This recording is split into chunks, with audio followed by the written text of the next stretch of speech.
அன்பு ஆன்மீக தமிழ் அன்பர்களே நண்பர்களே, உங்கள் அனைவருக்கும் தமிழ் யூடியூப் சேனலின் இனிய தமிழ் வணக்கம். தாய்மொழியால் இணைவோம், தாய்மொழியை வளர்ப்போம். வாழ்க தமிழ், வளர்க தமிழ். நமது சேனலில் இன்றைய பதிவு திருமூலர் அருளிய திருமந்திரம். இந்த நூலில் உள்ள ஒவ்வொரு பாடலையும் விளக்கத்துடன் ஒவ்வொன்றாக தினம் ஒரு திருமந்திரம் என்ற தலைப்பில் அளிக்க உள்ளோம். இதனை ஆன்மீக அன்பர்களாகிய நீங்கள் கேட்டு சிவனருள் பெற்று பலன் பெற வேண்டியும், மேலும் இப்பதிவு உங்களுக்கு பிடித்திருந்தால் இப்பதிவிற்கு லைக் மற்றும் ஷேர் செய்தும், அது மட்டுமல்லாமல் இதுவரை இந்த சேனலுக்கு நீங்கள் சப்ஸ்கிரைப் செய்யவில்லை என்றால் இந்த சேனலுக்கு சப்ஸ்கிரைப் செய்து ஆதரவு அளிக்கவும் அன்புடன் கேட்டுக்கொண்டு இப்பதிவினை தொடர்கிறேன். வாருங்கள், தினம் ஒரு திருமந்திரம் அறிவோம். திருமந்திரம் என்னும் நூல் திருமூலரால் தமிழில் அருளப்பட்ட சிவ ஆகமம் ஆகும்.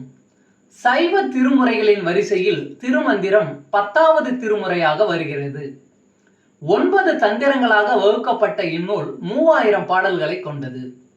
திருமந்திரம் பக்தி பிரபாவத்தில் ஆரம்பித்தாலும் அடுத்து உபதேசம், தத்துவம், யோகம், தியானம், சக்கரம், ஞானம் என்று பல விஷயங்களை பற்றி பேசுகிறது. திருமூலர் யோக பயிற்சி தரும் விதம் சுவாரஸ்யமான நடை. அவை வெறும் சூத்திரங்களாக இல்லாமல் படிப்பவர்களுக்கு உற்சாகம் தரும் விதமாக அதன் பலன்களையும் சேர்த்தே சொல்கிறார். தினம் ஒரு திருமந்திரம் பதிவில் இன்றைய திருமந்திரம் 130. முதல் தந்திரம் உபதேசம். சிவனை காண விசேஷ ஆன்ம அறிவு தேவையில்லை. எவ்வாறு காண்பான் அறிவு தனக்கெல்லை, அவ்வாறு அருட்செய்வன் ஆதி அறந்தானும், ஒவ்வாத மன்றுள் உமைக்கான ஆடிடும், செவ்வானில் செய்ய செழுஞ்சுடர் மாணிக்கமே.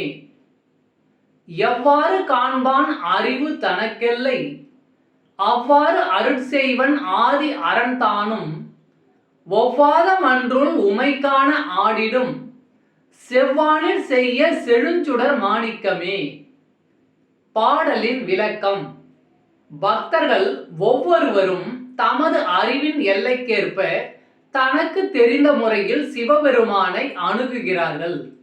அந்த சிவபெருமானும் பக்தர்கள் தன்னை எப்படி அணுகுகிறார்களோ அந்த வழியிலே அவர்களுக்கு அருள் செய்கிறான்.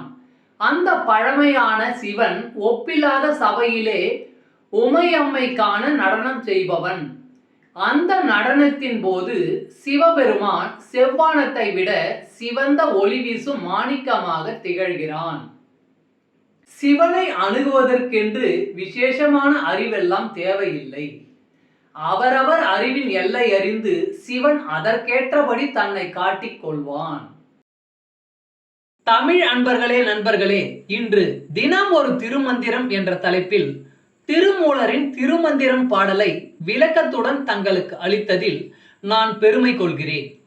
மேலும் இப்பதிவு உங்களுக்கு பிடித்திருக்கும் என்று நான் மிகவும் நம்புகிறேன். இப்பதிவு ஏதாவது ஒரு வகையில் உங்களுக்கு பயன்பட்டால் அதில் எனக்கு மிக்க மகிழ்ச்சி. வாழ்க வளமுடன். இறை அருள் பெறுவோம், இன்பமாய் வாழ்வோம். சர்வம் சிவமயம். அன்பு ஆன்மீக தமிழ் அன்பர்களே நண்பர்களே, இவ்வீடியோ பதிவினை கேட்டு இன்புற்று ஆதரவு அளித்த அனைத்து தமிழ் உள்ளங்களுக்கும் எங்கள் உள்ளம் கனிந்த நன்றி. மேலும் இப்பதிவு உங்களுக்கு பிடித்திருந்தால் லைக் மற்றும் ஷேர் செய்தும், இதுவரை இந்த சேனலுக்கு நீங்கள் சப்ஸ்கிரைப் செய்யவில்லை என்றால் சப்ஸ்கிரைப் செய்து பெல் பட்டனையும் அழுத்தி ஆதரவு அளிக்கவும் அன்புடன் கேட்டுக்கொள்கிறோம். மிக்க நன்றி. அடுத்த பதிவில் உங்களை விரைவில் சந்திக்கும் வரை உங்களிடமிருந்து விடை பெறுவது தமிழ் யூடியூப் சேனல்.